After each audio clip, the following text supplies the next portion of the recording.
நம்ம வாழ்க்கையில் ஜெயிக்கணும்னா அது சின்ன தொழிலோ பெரிய தொழிலோ சுய ஒழுக்கங்கிறது ரொம்பவே அவசியமான ஒரு குணம். அதை செல்ஃப் டிசிப்ளின்னு சொல்லலாம். சரி, முதல்ல சுய ஒழுக்கம்னா என்னன்னு பார்ப்போம். சுய ஒழுக்கம்னா நமக்கு ஒரு குறிக்கோள் இருக்குன்னா அதை அடையிறதுக்கு என்னெல்லாம் செய்யணுமோ அதை சலிக்காம மனசை அலைப்பாய விடாம கவனம் சிதறாம செய்கிறது தான். அதாவது நம்ம ஆசைப்படுற ஒரு விஷயத்தை அடையிறதுக்கு சில நேரங்களில் கஷ்டமாக இருந்தாலும் சோம்பேறித்தனம் வந்தாலும் அதையெல்லாம் மீறி நாமளே நமக்கு விதிச்சுக்கிட்ட விதிமுறைகளை கடைப்பிடிச்சு உழைக்கிறது தான் சுய ஒழுக்கம். உதாரணத்துக்கு, தினமும் காலையில் சீக்கிரம் எழும்பணும்னு நீங்கள் முடிவெடுக்கிறீங்க. குளிராக இருக்கு, இன்னும் கொஞ்ச நேரம் தூங்கணும்னு மனசை இழுக்கும். ஆனால் அந்த ஆசையை அடக்கிட்டு நீங்கள் வச்ச அலாரம் அடித்ததும் கரெக்டாக எழுந்திருச்சு வேலையை பார்க்க ஆரம்பிக்கிறீங்கன்னா அதுதான் சுய ஒழுக்கம். இது உங்களுக்கு அழகான மனசுக்கும் உண்மை பேசக்கூடிய குணத்துக்கும் ரொம்ப பொருத்தமான விஷயம்.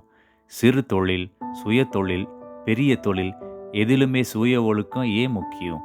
நம்ம வாழ்க்கையில் வெற்றி அடைஞ்சவங்க எல்லாருமே இந்த சுய ஒழுக்கத்தை கடைப்பிடிச்சவங்க தான்.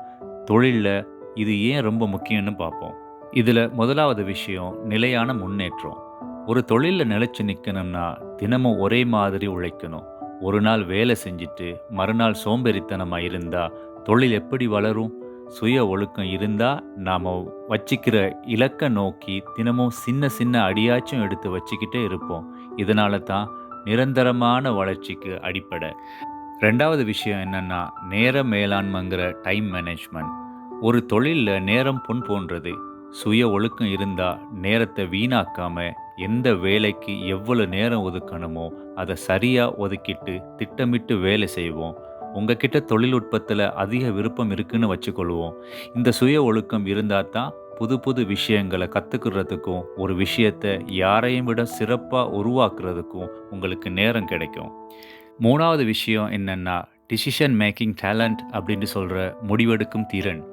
சில சமயங்களில் தொழிலில் கஷ்டமான முடிவுகள் எடுக்க வேண்டி வரும். சுய ஒழுக்கம் இருக்கிறவங்க உணர்ச்சி வசப்படாமல் நிதானமாக யோசித்து சரியான முடிவு எடுப்பாங்க. நிறைய தோல்விகளை சந்தித்து பாடம் கற்றுக்கிட்ட ஒருத்தருக்கு இந்த குணம் ரொம்ப முக்கியம்னு தெரியும். நாலாவது விஷயம் என்னென்னா பொருளாதார கட்டுப்பாடு.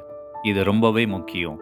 சுய ஒழுக்கம் இருந்தால் தேவையில்லாத செலவுகளை கட்டுப்படுத்தி பணத்தை சரியாக மேலாண்மை செய்ய முடியும். அஞ்சாவது விஷயம் என்னென்னா பழக்க வழக்கங்கள்னு சொல்கிற ஹேபிட்ஸ் அல்லது ஆட்டிடியூட்ஸ். நல்ல பழக்க வழக்கங்களை உருவாக்குறதுக்கு சுய ஒழுக்கம் உதவும். காலையில் சீக்கிரம் எழுந்திருச்சு ப்ரே பண்ணுறது, தினமும் வாடிக்கையாளர்களை தொடர்பு கொள்வது, கணக்கு வழக்குகளை சரியாக பார்க்குறதுன்னு ஒரு தொழிலில் தேவைப்படுற எல்லா நல்ல பழக்க வழக்கங்களையும் வளர்த்துக்க சுய ஒழுக்கம் அவசியம். ஆறாவது விஷயம் என்னென்னா செல்ஃப் கான்ஃபிடென்ட்னு சொல்கிற மன உறுதி. தொழிலில் ஏற்றத்தாழ்வுகள் வருவது சகஜம். சில நேரங்களில் வருத்தம் வரலாம். அப்போது மனசு தளர விடாமல் தன்னம்பிக்கையோட தொடர்ந்து உழைக்க சுய ஒழுக்கம்தான் உதவும். உங்கள் குடும்பம் சந்தோஷமாக இருக்கணுங்கிற ஒரே எண்ணத்தில் நீங்கள் எவ்வளவு தியாகம் செய்வீங்க? அந்த உறுதிக்கு சுய ஒழுக்கம் ஒரு பெரிய பலம்.